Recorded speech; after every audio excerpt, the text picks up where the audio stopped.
कैमरे के लिए, ऑडियंस के लिए या किसी को दिखाने के लिए नहीं करना है, तुम्हें वो कैरेक्टर जीना है।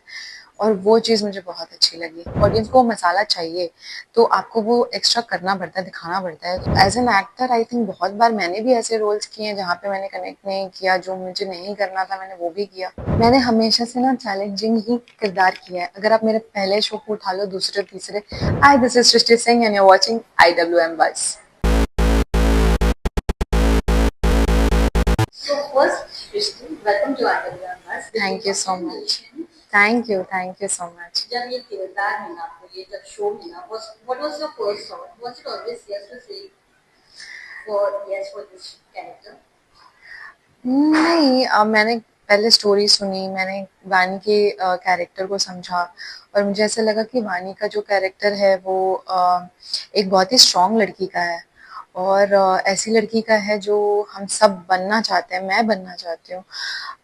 वानी एक तो डॉक्टर है और डेफिनेटली वो शार्प है, वो कॉन्फिडेंट है और वो बहुत इमोशनली भी स्ट्रांग है और अपनी चीज़ों को, अपनी प्रॉब्लम्स को किसी को दिखाना नहीं चाहती है, किसी को बताना नहीं चाहती है, उन चीज़ों से अकेले डील कर लेती है। तो मैंने जब ये सब कुछ वानी के बारे में समझा तो मुझे ऐसा लगा कि ये तो बहुत ही स्ट्रॉन्ग कैरेक्टर है और स्टोरी में भी वानी का बहुत सारे उसके लेयर्स हैं जो आप शो में ही देख पाएंगे। बहुत लेयर्स हैं उसके, डॉक्टर देव के साथ में जो इक्वेशन है, जो केमिस्ट्री है, बाकी पेशेंट्स के साथ में उसका जैसा रिलेशन है, हर किसी से बहुत अलग है। वो डॉक्टर देव के साथ अलग है, पेशेंट्स के साथ अलग है, अपने पर्सनल लाइफ में बहुत अलग है और प्रोफेशनली अलग है। तो मुझे बहुत सारे लेयर्स दिखे और मेरे को ऐसा लगा कि समथिंग डिफरेंट, समथिंग डिफरेंट जिसमें मैं अपने जोन में आके एक्टिंग कर सकती हूँ, जो मैं फील करती हूँ मैं वो कर सकती हूँ। और स्टोरी भी मुझे बहुत अच्छी लगी और मेडिकल ड्रामा था तो ये मैंने कभी किया नहीं था, तो that was also one thing. जब आप साल दो ड्रामा छोड़कर जब सब कुछ नया जॉनरा ट्राई करते हो, जब ये चैलेंज लेते हो एज एन एक्टर, कितना आपके लिए चैलेंजिंग और स्टेकिंग डबल हो जाएगा? चैलेंजिंग इस बार तो मुझे नहीं लगा कुछ चीज़ों में, जैसे कि एक्टिंग वाइज, क्योंकि सर ने हमें बोला कि आप एकदम नेचुरल एक्टिंग कर सकते हो, तो मुझे वो चीज़ बहुत अच्छी लगी। मैं हमेशा से नेचुरल फ्लो में एक्टिंग करना चाहती हूँ, जो मुझे फील हो रहा है मैं वो करना चाहती हूँ।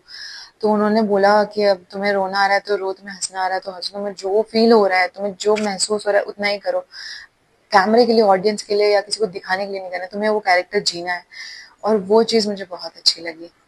तो ये जहाँ प्रीवियस शो में हमने जब कलर्स का देखा था, जहाँ उसमें पॉजिटिव भी था, डे भी था, मिक्स था वहाँ पे, और उस कैरेक्टर को भी काफी प्यार मिला था। हाँ। जहाँ वहाँ पे फैंस वॉर देखने को मिलते हाँ। थे। तो और जब ये किरदार आया तो कितना आपको अलग लगा, कितना मजा आया ये करते हुए, बिकॉज जहाँ एक शो आपने किया ना जहाँ फैंस वॉर हो रहे थे, और ये शो है तो काफी सटल है। बहुत सटल, मैं खुद ही सटल हूँ तो मुझे तो इससे ज्यादा मैं रिलेट कर पाती हूँ।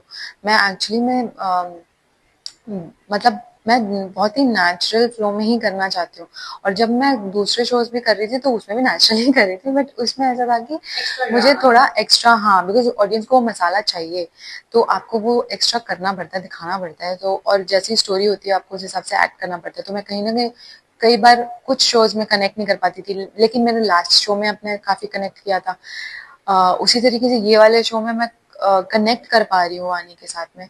तो वो चीज़ सबसे ज़्यादा मतलब मेरे लिए हेल्पफुल है एक्चुअली, कि मैं उससे कनेक्ट भी कर रही हूँ और मैं नेचुरल जोन में भी जा रही हूँ।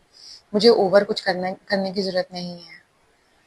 एक और मैं जानना चाहूँगी, अच्छे किरदार मिलना कितना टफ हो जाता है आजकल, because once you have done some big shows, उसके बाद अच्छा एक और किरदार मिलना उसी ग्राफ में, because you have to maintain your graph also at the same point. Is that tough? Or it's become easy after doing a such good popular shows at popular characters?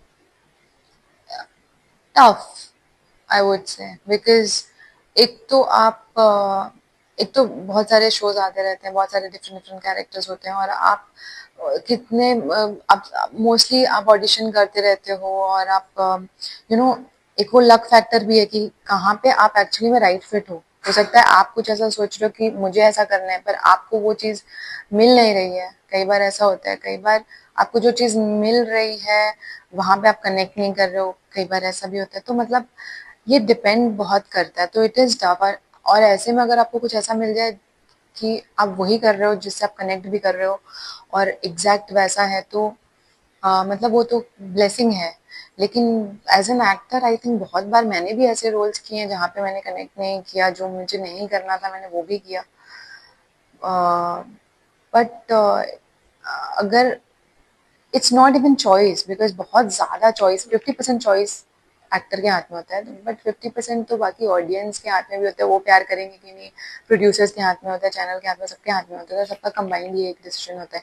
तो it all depends, so it is tough, but what we do is try to select or opt a role which is the जिसमें थोड़ा भी आपका connection है, थोड़ा भी आप connect कर पा रहे हो जिसके साथ में, तो वो कनेक्टिविटी आपको ढूंढनी पड़ती है कई बार।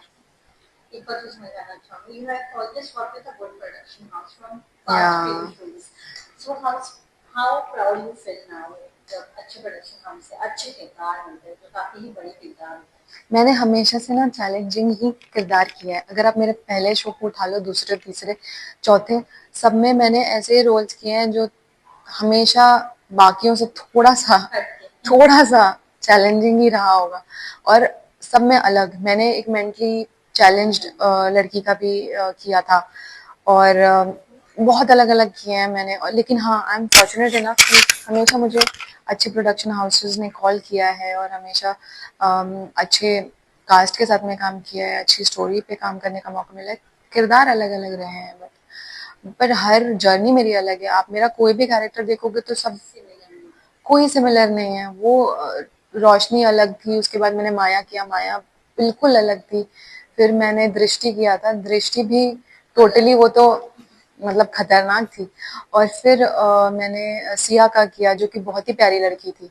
और अब मैं जो कर रही हूँ वानी, ये सटल लड़की है, डिसिप्लिन लड़की है, फोकस्ड लड़की है। सब सब बहुत अलग है। लेकिन हाँ, I am really fortunate and I am really grateful कि मुझे हमेशा अच्छे प्रोडक्शन हाउसेस ने पहचाना है। ऑडियंस को क्या मैसेज देना चाहेंगे जो हमेशा आपको प्यार देती हुई नजर आती है और बाकी फैन पेजेस से लड़ पड़ती है? ओ माय गॉड, उनके लिए तो थैंक यू सो मच। जितने भी फैंस और जितने भी लोग मुझे प्यार करते हैं और सपोर्ट करते हैं, बस सब लोग सपोर्ट करते रहिए। आप ही लोगों की वजह से हमारे अंदर वो एनर्जी आती है टू डू मोर। तो बस ये कहना चाहती हूँ, सबको थैंक यू कहना चाहती हूँ, और ये कहना चाहती हूँ कि आप आगे ज़रूर हमारा शो यादें भी देखिए और इसको भी उतना ही प्यार दीजिए। सो 6 अप्रैल से रात 8 बजे सोनी सब पर। Thank you so much and all the best. Thank you so much.